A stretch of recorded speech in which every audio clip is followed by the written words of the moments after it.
We are learning more about the suspected gunman in a mass shooting at a condo building on Jane near Rutherford. Police have confirmed his identity as 73-year-old Francesco Villi. The SIU said the suspect is a resident of the building who opened fire on 5 people in 3 units. He was armed with a semi-automatic weapon. In terms of identifying the 5 deceased victims, we've been notified that the Office of the Chief Coroner will be confirming their identities, and we're not yet permitted to release their names through the coroner's office. We can tell you that there were 3 adult males and 2 adult females. A 6th victim, a 66-year-old woman, was seriously injured and remains in hospital, and as a victim, we'll be protecting her identity. We can say all victims reside in the condo building. 3 victims were members of the condominium board, but the motive for the shooting remains part of this very complicated and very fluid investigation. My understanding of what took place was there was multiple deceased located on several floors.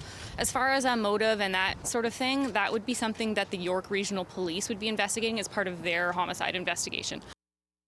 I don't believe there was an exchange of gunfire. I believe there was a number of shots from one officer, and those a number of those shots would have struck the man, and then he was pronounced deceased at the scene. Amalgamated Transit Union Local 113 has also confirmed that Doreen Danino, the wife of ATU President John Danino, was injured in the shooting.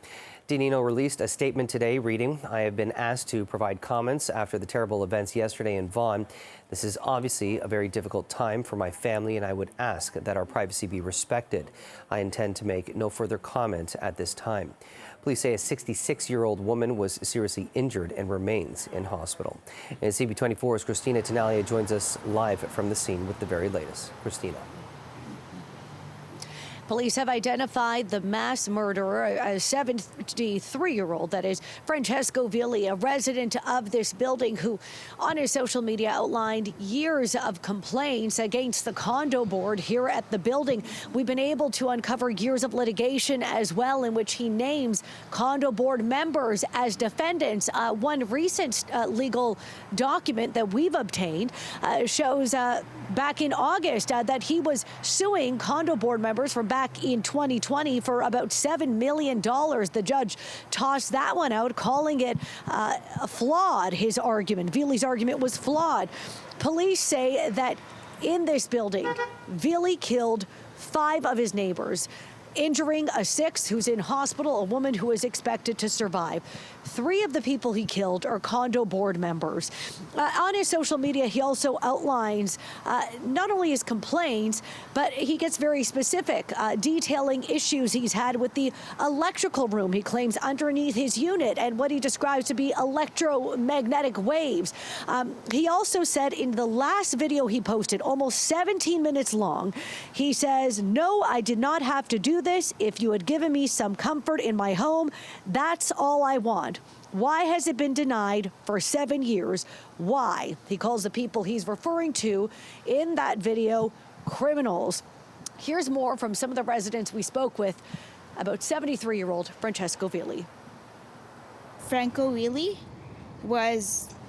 he kept going on and on for days and years. Well, I've been here 4 years now. All these 4 years. "Malia, come here." My name is Malia. And he wanted me to be on his side, on his team, and he's just like, I hate them. He used to just be against everybody. He also outlined in quite a bit of detail on his Facebook page his challenges with what he claims to be obstructive lung disease, referencing that in relation to some of his issues that he claims he's had with the electrical room underneath his unit and what he describes to be electromagnetic waves.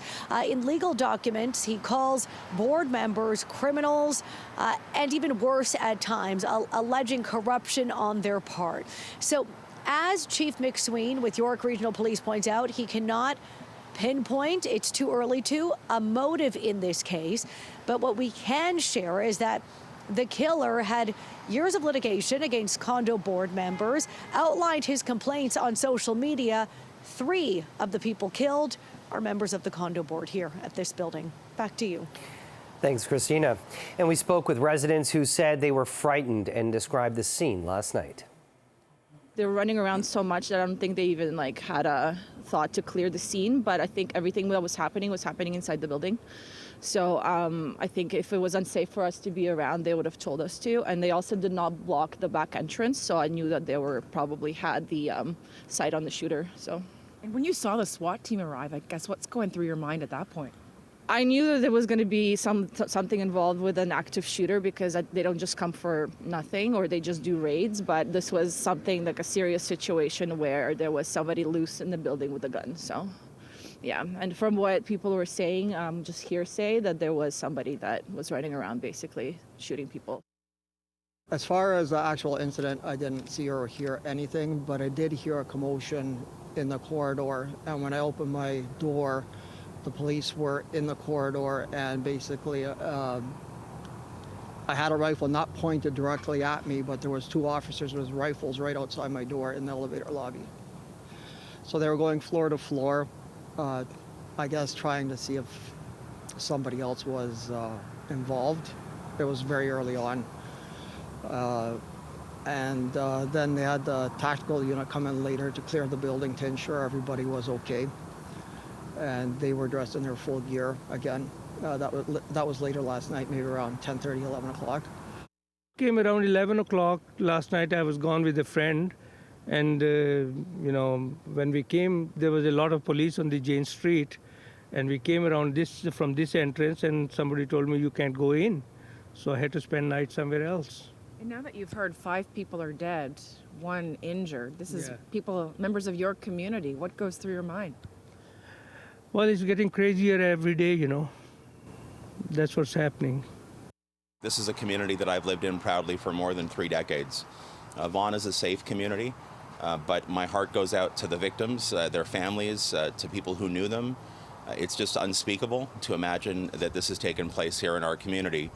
And I know that York Region Police will continue to do their investigation, and I'm sure they will continue to have updates for the public. But I wanted to be here on behalf of council and on behalf of our city to offer condolences and to show support to this community that is going through a very difficult time. And Premier Doug Ford issued a statement which reads, "I'm shocked and saddened by the tragic shooting in Vaughan last night. All of Ontario is thinking of the victims of this senseless violence and the family and friends grieving their loss. Thank you to our first responders for bravely being on scene."